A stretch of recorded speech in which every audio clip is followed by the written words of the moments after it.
Believe it or not, exploration is one of the three pillars of D&D, alongside combat and roleplay. It's definitely the black sheep of them.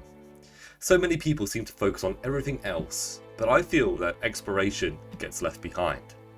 I used to give new players a Google form to fill out when they joined my campaigns, so I could kind of, figure out what type of player they were, and 9 times out of 10, exploration was at the bottom of their list.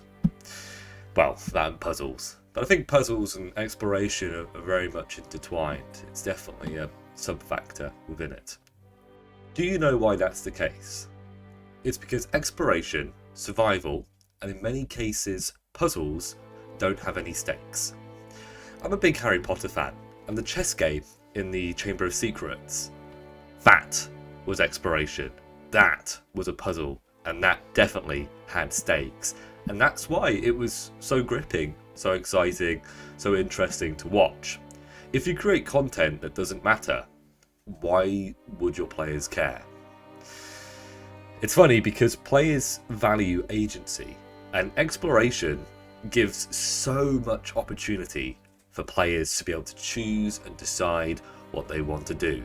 They can pursue rumours, they can chase after landmarks, track lost treasure, they can choose which route or route, if you're American, route to go, and which hazards to confront. A lot of channels that do Dungeon Master tips think that random encounters are stupid unless they are, pre-designed. So I wouldn't be surprised if they thought exploration and discovery was stupid too, unless, you fully pre-design it in advance.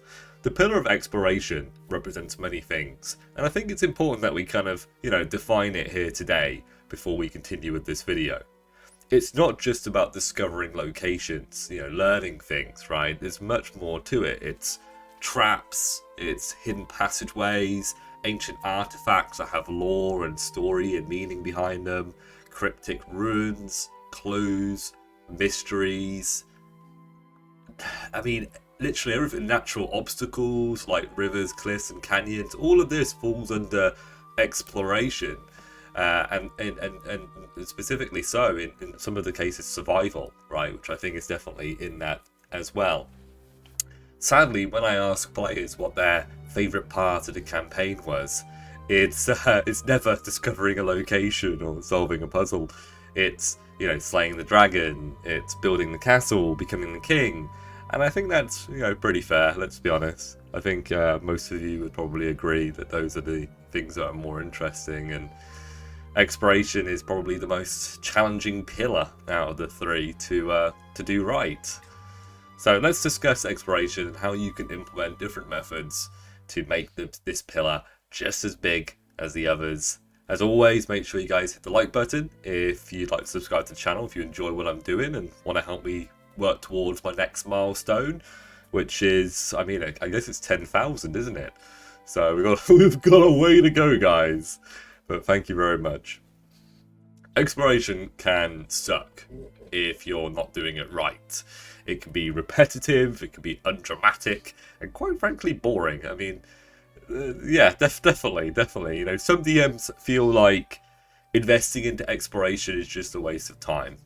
If the players want to travel from one town to another, let's just time skip or have a pre-designed encounter. And I don't think that's how we should be really doing things. Many of us fell in love with fantasy and D&D from reading books and watching movies like The Lord of the Rings, for example. And I'm sure you can all agree that Lord of the Rings has every D&D pillar fulfilled. It has combat, it's got great roleplay and dialogue, and it has a variety of exploration scenarios for the Fellowship to discover.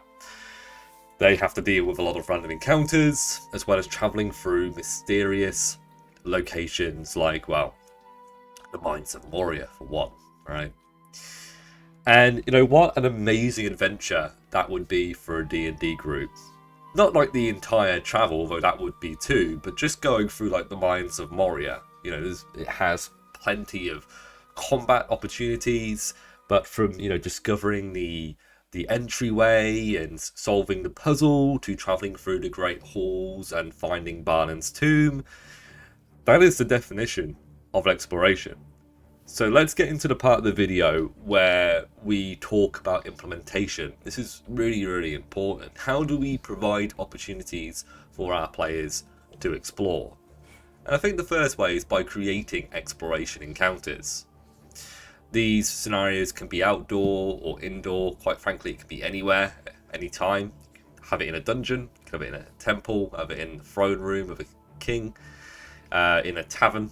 You can pretty much do exploration anywhere. And there's this great resource that I sometimes flip through called the Book of Challenges. And I think it's from 3rd edition. I'll put a link to it in the description if you guys want to check it out. And the encounters need very little introduction. It can basically be dragged and dropped, very modular, into wherever, whenever you really need to use them. And some of them are puzzles, but there's lots of other stuff in there too. They have like traps, monsters, all that kind of stuff. It's just like encounter scenarios that you can use on a whim. And the whole idea is just to encourage the curiosity of your players and really get them thinking. The puzzles are fantastic, and I actually prepared one for my players that I was I run a game on Thursday, so yesterday.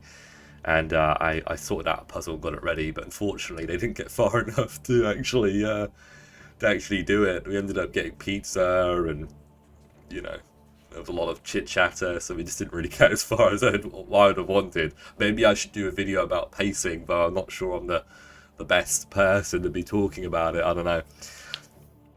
The book also teaches you how to lay out your own challenges if that you want to offer up to your group. The more encounters and scenarios that you have on hand ready to use, I think the better. That way, then if you decide that your dungeon should have a cool scenario, you can easily just grab something and throw it in. Something that you've made earlier or something that you found earlier if you're using one of these books. I do rely a lot on rollable charts to determine things.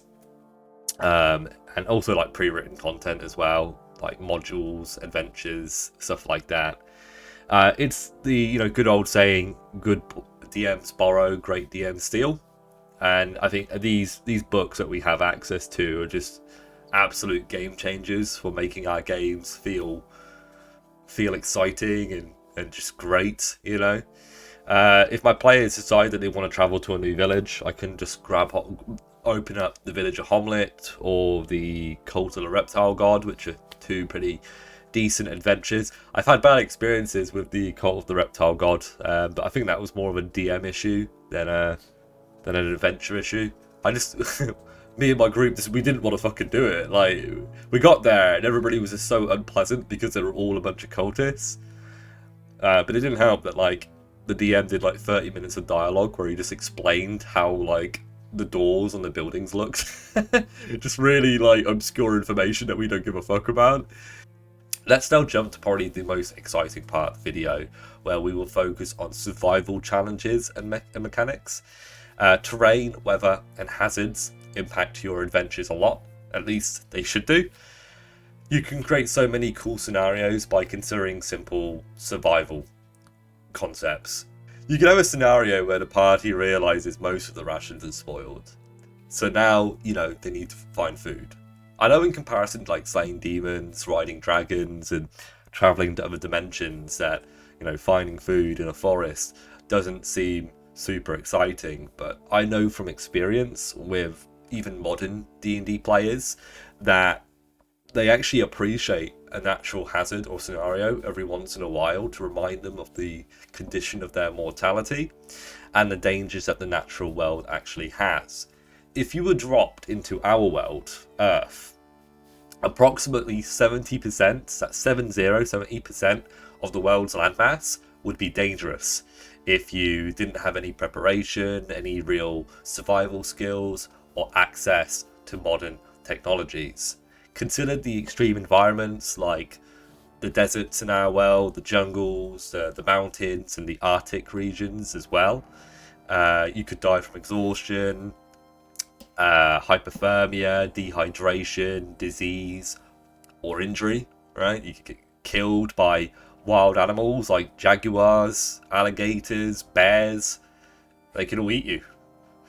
Perhaps it doesn't sound appealing for your player characters to be able to die from these sorts of things, but it's really up to you to decide whether you want to include stuff like that in your games. But I found that once you kill a couple of players from a survival scenario, or from like maybe a ball hits one of them in the side, gores them, and they go down and die, your other players will get used to it, and they'll start to view that kind of content in a different light. Elevating the exploration and survival side of your games makes it more interesting to your players, because now there are stakes. And it's what I talked about earlier, guys, the fact that there are stakes here. If you hand wave needing water, needing food, all these different things, then obviously your players aren't going to care about it because you don't care about it. Okay? And that's not me saying that you need to do this or that it's the right way. Like, it's up to you as a dungeon master to decide what you want to do for your players. Okay? And what you want your game to be like. Okay? So I really like survival stuff, but I know some people don't. One of my friends who's in my game, when I first started playing with him, he was a DM, and he said that counting rations was stupid. I almost vomited in my fucking mouth. Let me tell you the story of a player that I had in my group that successfully caught fish for the rest of the party to eat after they had not been able to eat any food for 4 days.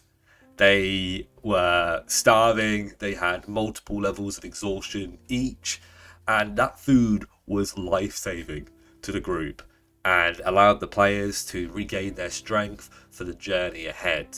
It was like an MVP moment. They rolled really good, and the fact that they actually took the initiative to create like spears that they could, with branches and stuff like that. I mean, that's the kind of players, that's the kind of creativity that you really want to conjure at your table.